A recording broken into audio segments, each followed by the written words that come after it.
Hi guys, for today's vlog nato karon kay ami diri sa among payag or nami diri sa among banlag. So, for today's video din nato karon kay mag-harvest day mi sa among kamaisan. Kamaisan bitaw guys. Mag-harvest mi sa among mais. Ikaduha na ni namo higayon nga nag-harvest among mais kada tong niagi nanguha mi diri among gi kanang tilaob. So karon among harbison karon kay basig magwang na pud ang among mais. Kung ay guwang among ibinaki or ang linghod amo dayong lungagon or kanang kuanon bitaw siya kanang tilaobon.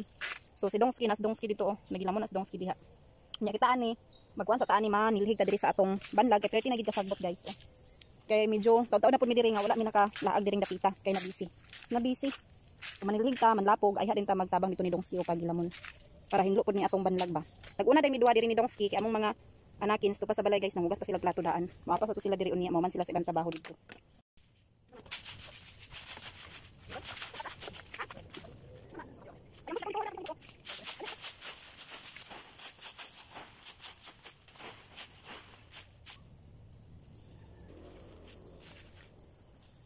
So naman ako panglapog dito guys, naman ako panlihig, unya ako na pong nalapugan. So karon mag-harvest namin ni Dongski sa mais. Kaya aron ato na siyang masugdan pag kidkid kay ato makang bakion. Unya among batong diri guys, so daghan na pud ang harvestonon sa batong. So unya mag-harvest taw ingon ka na ris wala pa harvestonon daghan na kay nang dalag. Unya mag-harvest taw unya og batong.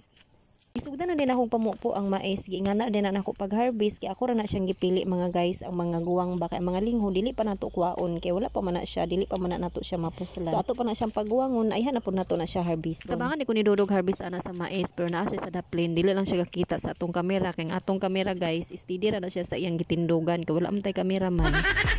Ug diya nakita na gid si Dongski gisulod na din na niya ang mais na among hinarvest diya sa ikubag kay dalhon na niya dito sa banla. Pagka man na mo og harvest sa mais kini na pong batong among giharvest. Kami gyapon duha nagharvest amo na nang gitabangan pagharvest ang batong kay duo magkuno mi. Hala unsa na PBB.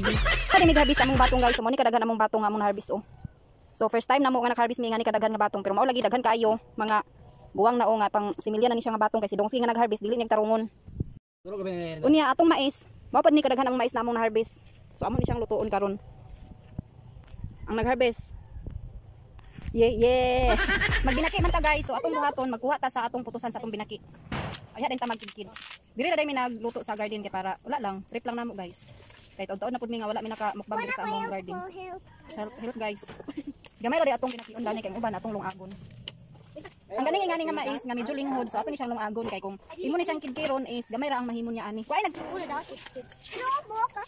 Ako niyo buhok. Kay buhok dito kay Hi Barbie. Kita mo pa? Bigduan maling ilay.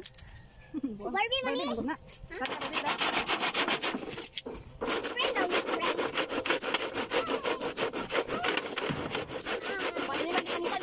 Barbie. Bali ko nagkidkid sa mais, si Dudong na nagyaw din na siya manok para ipares daw namo sa among binaki. Mo na din ang update sa akong mais na akong gikidkid. So ako din ang gipang tilok ang naa sa mga anungal niya guys. Kay daghan pa man nagpilit-pilit para gid na matilok gid siya ba dili siya masayang. Pagka man naghaling likudaan diring dapita kay para diri nato lutuon ang atong binaki. Taka nga nato atong mais. Mao rin tanan atong mais o nga wala na ko giapil og banggod or kidkid kay aton siyang lungagon kay mga linghod-linghod ni siya nga mais. Unya ang guwang ramoy akong gikidkid. Pao pud ni tanan ang atong kinidkid nga mais. Mao ni siya guys o gamay ra. Kaya mga guwang ra akong gikidkid. So muna siya tanan wala pa ni siya naputos. Naluto na di ay ang kuan ni Dongski guys, iyang giluto nga. Putong gihaw niya nga manok ganina so akong gibutangan sa batong. Yan ang gigataan. With lutia. Asa na? Dito ilay oh. Sakit to ilay ko. Nangaon na lang di ay mi, wala na lang di mi nagpaabot sa binaki kay atong binaki wala pa gid intaw na putos. Unya nakaluto naman mi sa among sudan, unya gipanggutom na mi, amo na lang giparisa namong sudan sa bahaw namo nga luto. Unya nalipay intawon kay na si Ilayski kay naapil daw siya sa among mukbang. Paghuman ako og kaon, gibalik din ko dani sa akong mais na gikidkid. So ako na din siyang gitimplahan. Unya ato na lang pud na siyang putuson para mahimo na gid na siyang binaki. Mas dalian pa day ko dani pagputos mga bayot kaysa suman. Ang suman manggod imo pang likit-likiton na iya dani mo pang piluon kani siya, igura nimo pang piluon ang kilid, piluon dani mong tumoy o humanda yon, putos na siya. Naman namang butos sa binaki, ako na lang po din nang gipaibabaw da ng mais na akong gilungag. So ako sanay nang gisabawan di daan sa tubig para unya dili na ta magsabaw. Masunog man gani atong binaki for today's video. Dili ta sa kuang vlog kaganina mga guys. So muna din atong binaki og mais nga atong giluto kaganina. So nanguli dami diri kaganina sa balay kay nagkusog ang uwan. So kani siya ihatag ni amo ni hatag dito sa magwang ni Dudong dito sa ubos. Batong iapil din ako dito oh. Ipabaligya ko ni dito sa ila sa mga bata. So diyan na sila ila ni ihatag dito sa ubos karon.